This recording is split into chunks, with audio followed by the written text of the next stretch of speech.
Hari ini kita akan masuk dalam mata kuliah pembimbing perjanjian baru. Kita akan membahas kitab Galatia, Efesus, dan Filipi. Ini pertemuan yang ke-10. Ya, hari ini kita akan membahas lanjutan dari pembahasan surat-surat Paulus dari 2 minggu yang lalu. 2 minggu yang lalu kita telah bahas surat Roma, surat 1 Korintus, dan surat 2 Korintus. Tapi hari ini kita akan melanjutkan untuk surat Galatia, Efesus, dan Filipi. Baik, sebelum kita memulai, kita berdoa. Terima kasih Bapak, kami bertemu kembali via virtual Zoom dalam mata kuliah pembimbing perjanjian baru. Berkati kami dari awal hingga akhirnya. Dalam nama Yesus. Amin. Ya, kita akan membahas topik surat Galatia, surat Efesus, dan surat Filipi.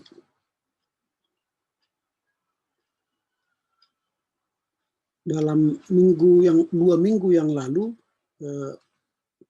kita telah membahas soal kehidupan Paulus, lalu dia menulis beberapa suratnya, dan minggu ini kita akan membahas lanjutan dari surat Paulus itu. Nah, kita akan membahas surat Galatia, Efesus, dan Filipi. Nah, kita masuk pada surat Galatia. Surat Galatia ini tetap ditulis oleh Paulus. Temanya keselamatan karena kasih karunia oleh iman. Ditulis sekitar tahun 49 tahun Masehi. Nah, latar belakang dari penulisan kitab ini ialah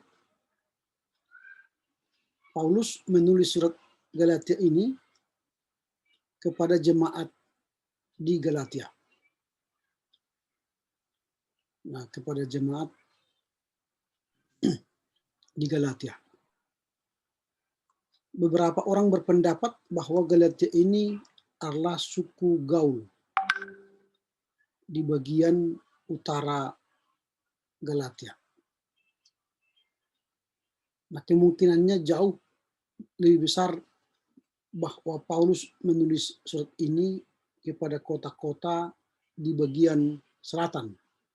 Artinya di Antioquia, Pisidia, Iconium, Listra, Derbe, di mana ia dan Barnabas menginjil dan memulai gereja-gereja dalam perjalanan pemberitaan Injil yang pertama.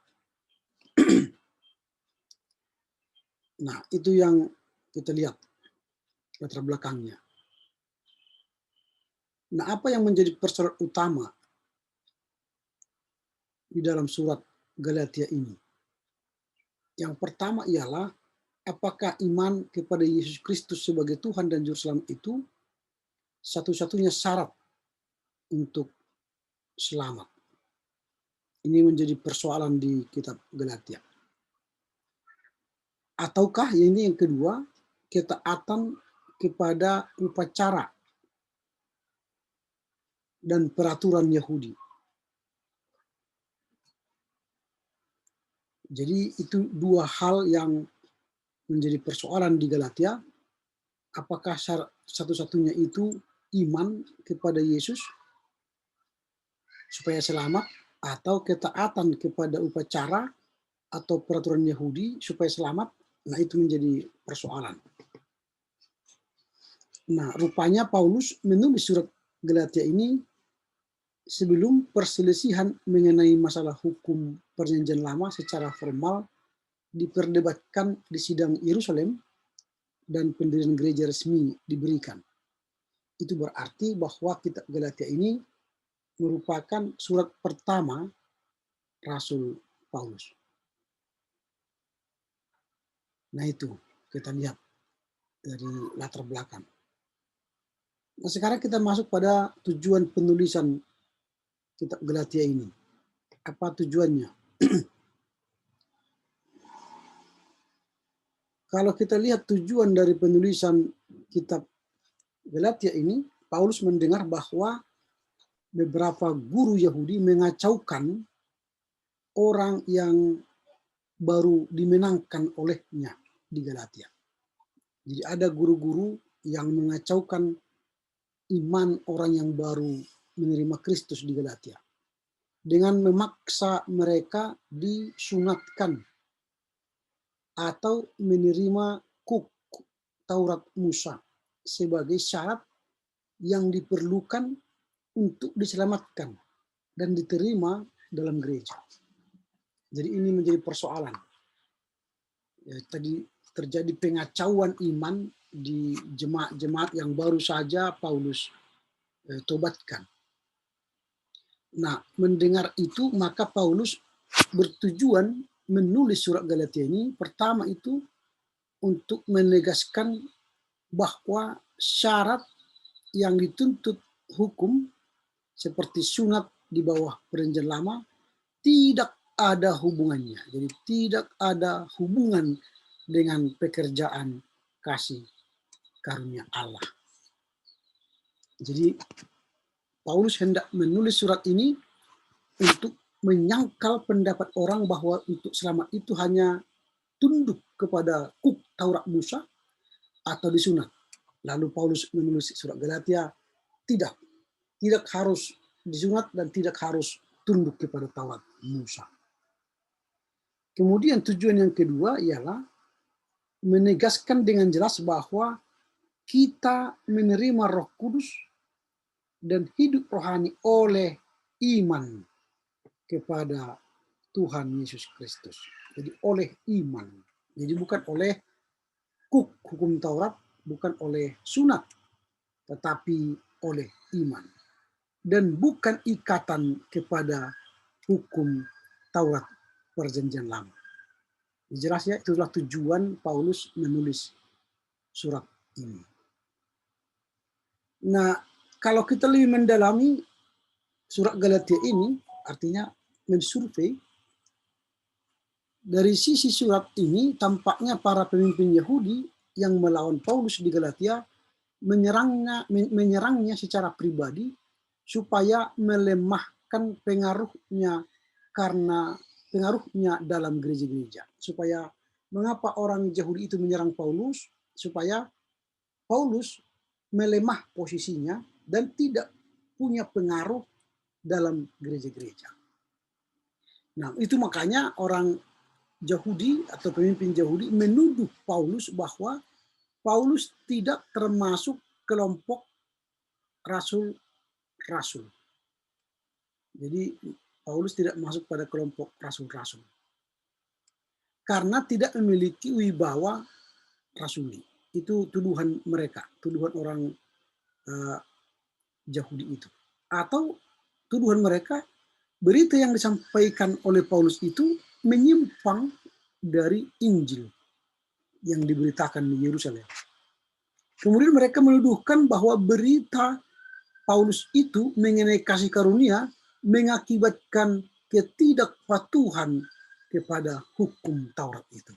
Jadi itulah tuduhan orang Yahudi kepada Paulus untuk melemahkan pengaruh dari Paulus.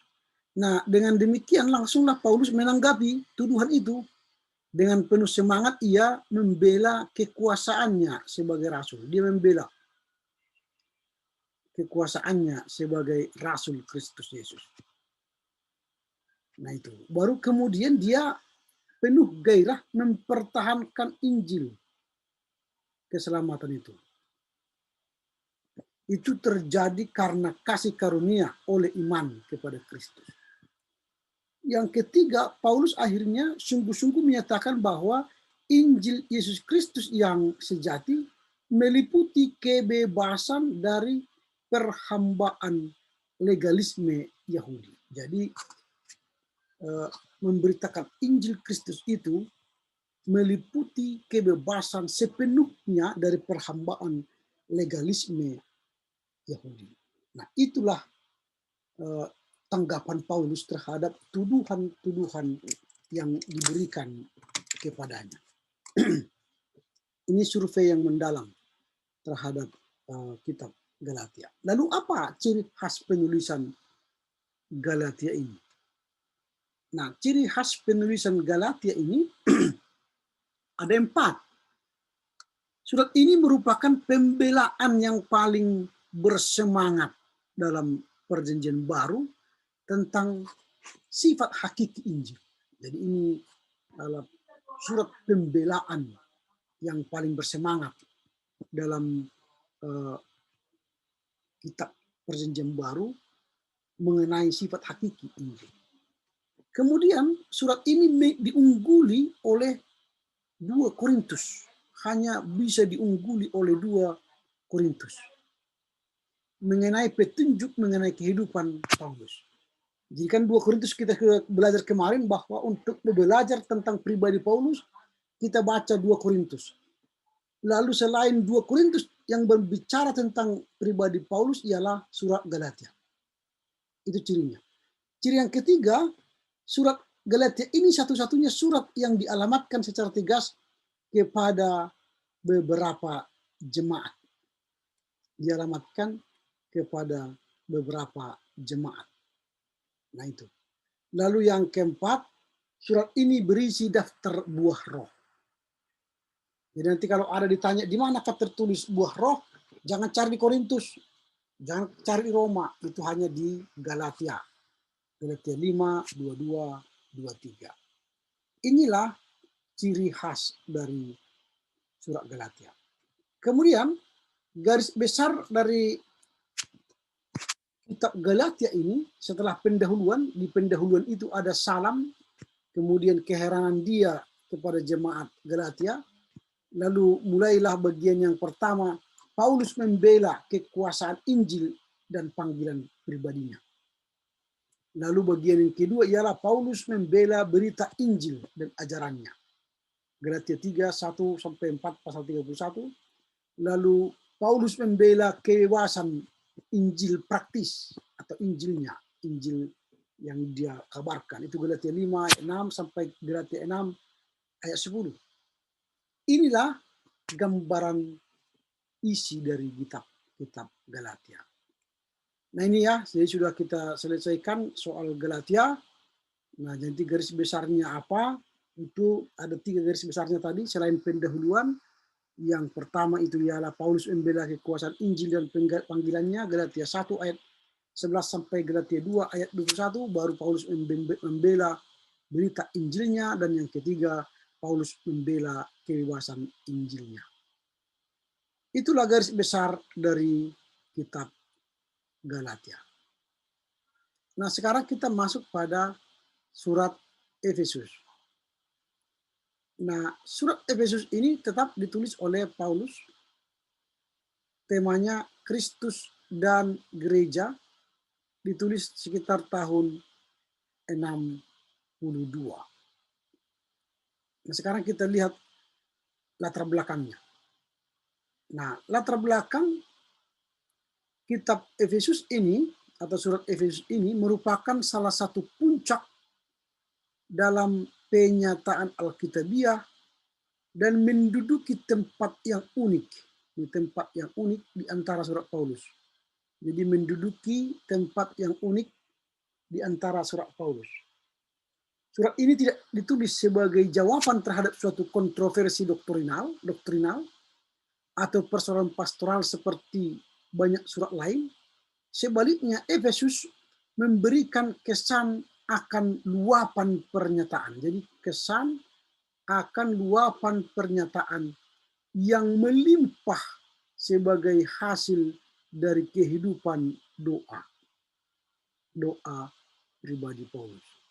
Nah, jadi keunikan surat Efesus ialah Surat Efesus itu bukan dibuat karena ada perbedaan doktrinal antara atau kontroversi soal doktrinal atau persoalan jemaat, tetapi surat Efesus ditulis karena pernyataan atau kesan dari Paulus sebagai hasil kehidupan doanya. Jadi Paulus ini kan banyak berdoa. Lalu adalah hasil doa. Dia berdoa untuk ini, dia berdoa untuk ini, lalu hasilnya ada. Lalu dia tuliskanlah hasil doanya. Inilah surat Efesus. Nah, jadi Paulus menulis surat ini kepada jemaat Efesus ketika dipenjara karena Kristus. Dia dipenjara. Kemungkinan besar di Roma. Artinya dia dipenjara di mana? Di Roma. Berarti Efesus ini ditulis oleh Paulus dari penjara Roma. Nah, ada banyak persamaan di antara surat ini dengan surat Kolose dan lama sesudah surat Kolose. Kedua surat ini mungkin dibawa secara serentak tujuannya oleh seorang kawan sekerja Paulus yang bernama Tikhikus. Nah, kepercayaan umum ialah bahwa Paulus menulis surat ini dengan maksud agar sidang pembaca akan lebih luas daripada jemaat Efesus saja. Mungkin surat ini tulis sebagai surat edaran untuk gereja-gereja di seluruh provinsi Asia. Nah ini. Nah kemudian tujuan penulisan surat Efesus. Tadi kita sudah tahu latar belakangnya, bahwa ini bukanlah surat karena berdasarkan doktrinal, perbedaan doktrinal atau kontroversi doktrinal atau persoalan jemaat, tapi surat ini adalah mencatat kesan luapan syukur dari Paulus akibat doa-doanya yang terjawab oleh Tuhan. Itu latar belakangnya. Nah sekarang kita masuk pada tujuan penulisan. Mengapa Paulus menulis surat Efesus? Tujuan Paulus dalam menulis surat ini tersirat dalam Efesus 1 ayat 15-17. Dengan tekun ia berdoa sambil merindukan agar para pembacanya bertumbuh dalam iman, kasih, hikmat, dan pernyataan Bapa yang mulia. Pernyataan Bapa yang mulia. Itulah dia menuliskan surat Efesus itu supaya pembacanya, berarti bisa Efesus, bisa tadi jemaat Kolose, bertumbuhlah iman mereka dalam kasih, hikmat, dan pernyataan Bapa yang mulia. Dia sungguh-sungguh menginginkan agar hidup mereka layak di hadapan Tuhan Yesus.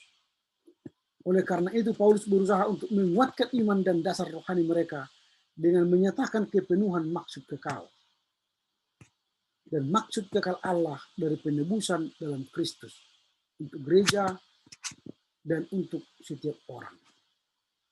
Nah inilah tujuan Paulus menulis kitab Efesus. Lalu yang ketiga, kita lebih mendalami survei kepada Efesus. Secara paling sederhana, perjanjian baru, kitab Efesus ini terdiri dari dua tema besar. Yaitu pertama, bagaimana kita ditebus oleh Allah. Bagaimana kita ditebus oleh Allah. Dan yang kedua, bagaimana kita harus hidup sebagai umat tertebus itu. Jadi bagaimana kita ditebus oleh Allah, lalu bagaimana kita harus hidup sebagai umat yang ditebus oleh Allah. Nah kalau kita lihat di pasal 1-3, secara umum membahas tema yang pertama. Yang pertama itu yaitu bagaimana kita ditebus. Sedangkan pasal 4 ayat 6 sampai pasal 4-6, Efesus 4 1-6 ayat 24 difokuskan pada yang kedua, bagaimana kita hidup sebagai umat yang ditebus. Nah, kita melihat pasal yang pertama tadi, pasal 1-3, dimulai dengan paragraf pembukaan yang merupakan salah satu nas yang paling dalam di Alkitab, yaitu Efesus 1 ayat 3-14. Nah, kidung penebusan yang sangat indah ini menaikkan pujian karena Bapa telah memilih, menentukan, dan mengangkat kita sebagai anak-anaknya. Lalu kemudian nanti pasal 4-6 terdiri atas arahan praktis bagi gereja mengenai tuntutan penebusan di dalam Kristus. atas kehidupan pribadi dan kehidupan bersama kita. Nah, jadi itu ya, di bagian yang pertama dan bagian yang kedua berbeda. Bagian pertama bagaimana kita ditebus, dan bagian yang kedua bagaimana kita harus hidup sebagai orang yang ditebus. Nah, kemudian dari antara 35 pengarahan yang diberikan dalam surat ini, ada 35. Jadi Paulus ini, di surat Efesus ini ada 35 pengarahan Paulus, tapi dari 35 pengarahan yang diberikan oleh Paulus mengenai bagaimana seorang tertebus harus hidup dilaksanakan, kita dapat membagikannya dalam 3 kategori dari 35 itu. Kategori yang pertama, orang percaya dipanggil kepada suatu kehidupan yang baru, yang murni, dan terpisah dari dunia. Jadi orang pertama itu dipanggil kepada suatu kehidupan yang baru, yang murni. Kehidupan yang baru, yang murni, dan terpisah dari dunia. Nah, itu yang bagian yang pertama. Lalu bagian yang kedua, orang percaya dipanggil kepada suatu cara hidup baru dalam hubungan keluarga dan kerja. Itulah bagian yang kedua dari bagaimanakah pengarahan Paulus yang 35 itu dibagi menjadi 3 kategori tadi. Kategori pertama, orang percaya dipanggil kepada suatu kehidupan yang baru dan murni. Yang kedua, orang percaya dipanggil kepada suatu cara hidup baru dalam hubungan keluarga dan kerja. Dan yang ketiga, orang percaya dipanggil untuk tetap berdiri teguh terhadap semua rencana jahat iblis. Jadi tiga ini telah memaktubkan 35 arahan Paulus. Nah, itulah survei. Sekarang kita masuk kepada ciri khas penulisan Efesus. Ada 5 ciri khas Efesus. Yang pertama, penyingkapan kebenaran teologis akbar dalam pasal 1 sampai 3. Dihentikan sejenak oleh dua doa rasuli yang paling berkuasa di dalam PB. Yang pertama memohon hikmat dan wahyu dan dalam pengenalan akan Allah. Yang kedua berfokus pada mengenal kasih, kuasa, dan kemuliaan Allah. Jadi penyingkapan kebenaran teologis yang akbar. Itu yang pertama cirinya. Yang kedua cirinya ialah di dalam Kristus, sebuah istilah Paulus yang sangat berbobot. Jadi kata di dalam Kristus itu banyak sekali dalam kitab Efesus. Dan istilah ini sangat berbobot. Digunakan 160 kali dalam surat-surat Paulus. Jadi Paulus itu gemar menggunakan di dalam Kristus. Nah, secara khusus menonjol dalam surat ini sekitar 36 kali. Jadi dari 160 kali penggunaan di dalam Kristus, di kitab Efesus ada 36 kali. Nah, setiap berkat rohani dan setiap persoalan praktis dalam hidup ini berhubungan dengan perihal berada di dalam Kristus. Nah, itu penekanan Paulus.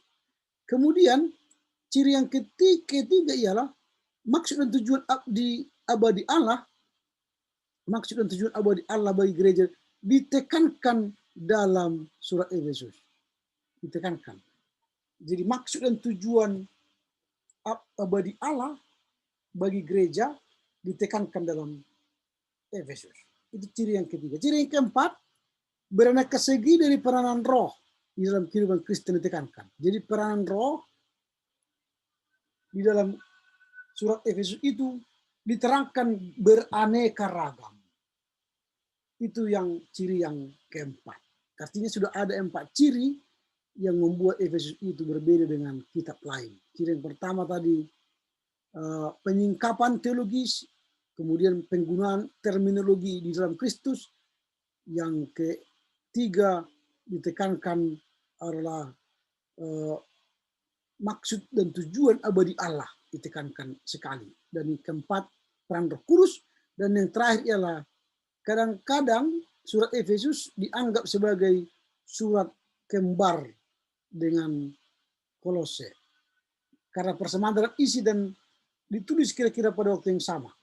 Itu alasan mereka. karena ditulis pada waktu yang sama dan isinya hampir beda-beda tipis. Kemudian kita masuk kepada garis besar surat Efesus. Selain salam Kristen, salam yang disampaikan oleh Paulus dalam surat-suratnya, ajaran yang pertama ialah ajaran yang penuh kuasa, penebusan orang percaya. Efesus 1 ayat 3 sampai 3:21. Lalu ajaran yang kedua ialah pengarahan-pengarahan praktis atau kehidupan orang Kristen. Tadi kan saya katakan ada 35 kehidupan praktis arahan dari Paulus, dan ini dibuatlah pengarahan praktis kehidupan orang percaya Efesus 4 ayat 1 sampai pasal 6 ayat 20. Nah, baru penutup. Nah, jadi dia artinya dua bagian besar pembagian Efesus, yaitu ajaran yang penuh kuasa, penebusan orang percaya. Kedua, ada pengarahan praktis, pengarahan praktis kehidupan orang percaya. Itulah yang kita lihat dari surat Efesus. Sekarang kita masuk pada surat Filipi. Ini surat yang terakhir. Nah, surat Filipi ini tetap ditulis oleh Paulus. Temanya ialah sukacita dalam hal hidup bagi Kristus. Sukacita. Nah, ditulis sekitar 62-63 tarikh Masehi, tahun Masehi. Nah, jadi temanya sukacita. Kalau tadi Efesus temanya ucapan syukur akibat doanya terkabul, kalau surat Filipi temanya ialah sukacita dalam Kristus. Nah, latar belakangnya kita lihat surat Filipi ini, kota Filipi itu di Makedonia Timur, letaknya 16 km dari pesisir laut Aegea. Dinamai menurut Raja Filipus II dan dari Makedon, Alexander Agung. Nah, pada masa Paulus, kota ini sebuah kota Romawi dan pengklaiman militer yang terkenal. Nah, gereja di Filipi didirikan oleh Paulus dan teman-teman sekerjanya, Silas, Timotius, dan Lukas. Pada perjalanan misi yang kedua. Kalau tadi Efesus itu pada misi yang pertama, ini misi yang kedua. Sebagai tanggapan terhadap penglihatan yang Allah berikan di Troas. Suatu ikatan persahabatan yang kuat berkembang di antara rasul itu dengan jemaat Filipi. Itu sebabnya Paulus beberapa kali jemaat itu mengirimkan bantuan keuangan kepada Paulus. Jadi jemaat yang bertumbuh di Filipi itu merasakan dukungan yang penuh memberikan dukungan yang penuh kepada Paulus dengan mengirimkan sesuatu atau bantuan kepada Paulus. Mereka sangat murah hati dan mau memberikan persembahan yang dikumpulkannya kepada orang Kristen yang berkekurangan di Yerusalem. Nah, inilah soal latar belakang sukacita, ya, memberi dengan sukacita. Nah, mengapa Paulus menulis surat Filipi? Apa tujuan Paulus? Nah, dari Filipi 1 ayat 7 sampai 3 sampai 14, kemungkinan besar di Roma, Paulus menulis surat kepada orang percaya di Filipi untuk menerima atau untuk berterima kasih kepada mereka atas pemberian banyak yang baru-baru ini mereka kirim kepadanya dengan perantaraan Epaphroditus. Jadi Epaphroditus memang anak rohani Paulus yang tinggal di Filipi waktu itu. Dan untuk memberi kabar tentang keadaannya sekarang. Karena pada waktu itu Paulus menulis untuk meyakinkan jemaat tentang keberhasilan maksud Allah dalam hukumannya di penjara. Nah, kemudian menenangkan jemaat bahwa utusan mereka, yaitu Epaphroditus, telah menunaikan tugasnya dengan setia dan tidak kembali kepada jemaat sebagai suatu sebelum waktunya. Nah, inilah tujuan penulisannya. Jadi Paulus menuliskan surat Filipi ini untuk berterima kasih kepada jemaat Filipi yang begitu banyak memberikan bantuan kepadanya. Bantuan itu dikirimkan oleh jemaat Filipi melalui perantaraan Epaphroditus. Jadi untuk berterima kasih ya. Kemudian kalau kita mendalami lagi survei kepada penulisan surat Filipi ini, surat Filipi tidak ditulis terutama untuk menyelesaikan berbagai masalah. Bukan. Surat Filipi bukan ditulis untuk menyelesaikan berbagai masalah atau pertentangan dalam gereja seperti surat Paulus yang lain. Nada utama dari surat ini ialah kasih sayang. Jadi kasih sayang itulah yang paling utama di surat Filipi. Nah, dalam surat Filipi memang berbicara mengenai 3 masalah kecil, yaitu keputusan mereka karena masa hukumannya yang begitu lama, kemudian benih-benih perpecahan di antara 2 orang wanita di dalam gereja, ancaman ketidaksetiaan, kemudian sukacita di tengah-tengah segala keadaan hidup. Ini memang ada masalah-masalah kecil, tapi tidak begitu menonjol dalam surat Paulus. Nah, kalau kita lihat ciri-cirinya, ada 5 cirinya. Yang pertama, sangat pribadi dan penuh kasih sayang. Jadi surat Paulus ini sangat pribadi dan penuh kasih sayang, serta mencerminkan hubungan akrab Paulus dengan orang percaya di Filipi. Jadi hubungannya sangat akrab. Kemudian sangat memusatkan perhatian kepada Kristus. Jadi perhatian Paulus itu kepada Kristus sangat tinggi. Bahkan mencerminkan hubungan dekat Paulus dengan Kristus. Yang ketiga, memberikan salah satu pernyataan yang paling mendalam mengenai kristologi dalam Alkitab. Mengenai kristologi dalam Alkitab. Jadi kalau kalian nanti membahas tentang kristologi, rujuklah Efesus sebagai referensinya. Karena disinilah banyak berbicara kristologi. Dan kemudian merupakan suatu tema surat sukacita perjanjian baru. Jadi kalau kalian ingin surat itu bersukacita, nada-nada sukacita, ambillah dari kitab Filipi. Nah kemudian yang kelima, yang terakhir, menyajikan standar kehidupan Kristen yang sangat kuat, termasuk hidup dengan rendah hati dan sebagai seorang hamba, berusaha sungguh-sungguh untuk mencapai tujuan, bersukacita selalu dalam Tuhan. Filipi 4:4, rejoice. And again I say rejoice. Mengalami kebebasan dari kecemasan, merasa senang dalam segala keadaan, dan melakukan segala hal karena kasih karunia Kristus yang memberikan kekuatan. Jadi kan kalau ini kan terkenal di Filipi 4:13, segala perkara dapat kutanggung dalam Dia yang memberi kekuatan kepada aku. Nah, itu kan wajib dihafal oleh orang-orang percaya ini, karena kata-katanya menyemangati. Nah ini yang kita lihat. Lalu terakhir ini garis besar penulisan Paulus di surat Filipi. Selain salam, itu kan sewajib dia punya salam. Bagian yang pertama ialah keadaan Paulus sekarang ini, Filipi 1:12-26. Kemudian hal-hal yang penting bagi gereja, Filipi 1-27 sampai Filipi 4:9. Kemudian ada nasihat kepada jemaat Filipi supaya tetap setia, supaya bersatu, supaya merendahkan diri, supaya taat. Kemudian ada utusan-utusan Paulus, peringatan Paulus, nasihat, dan sebagainya. Itu bagian yang pertama. Bagian yang pertama tadi ialah keadaan Paulus. Bagian yang kedua, hal-hal yang penting. Hal-hal yang penting iya bagi gereja, itu nasihat tentang kepada jemaat, utusan Paulus kepada gereja, peringatan Paulus mengenai ajaran palsu, nasihat akhir Paulus, dan akhirnya penutup. Inilah garis besar dari kitab Filipi. Nah dengan demikian berakhirlah pembahasan kita kepada 3 kitab hari ini. Yang pertama tadi kitab Galatia, surat Galatia, kemudian surat Efesus,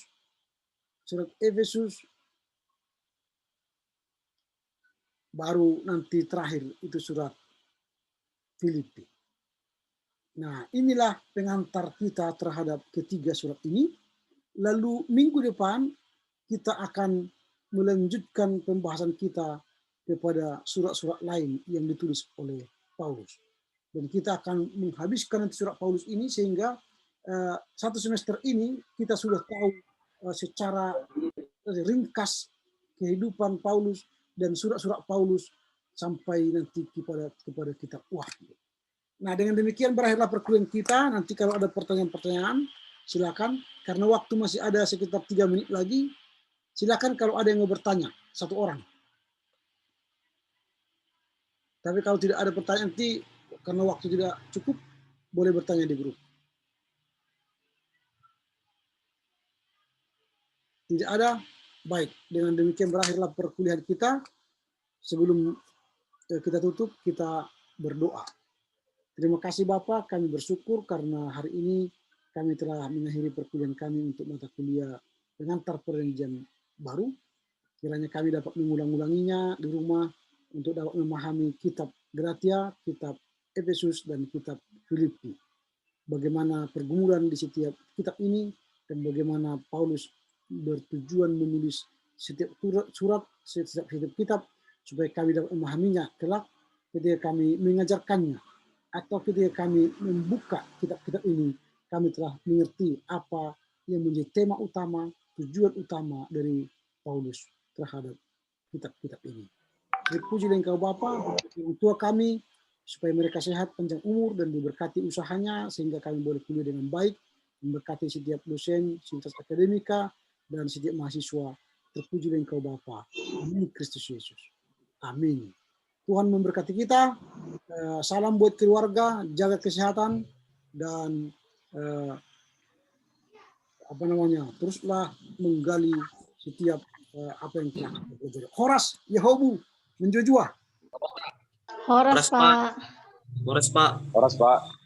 Horas.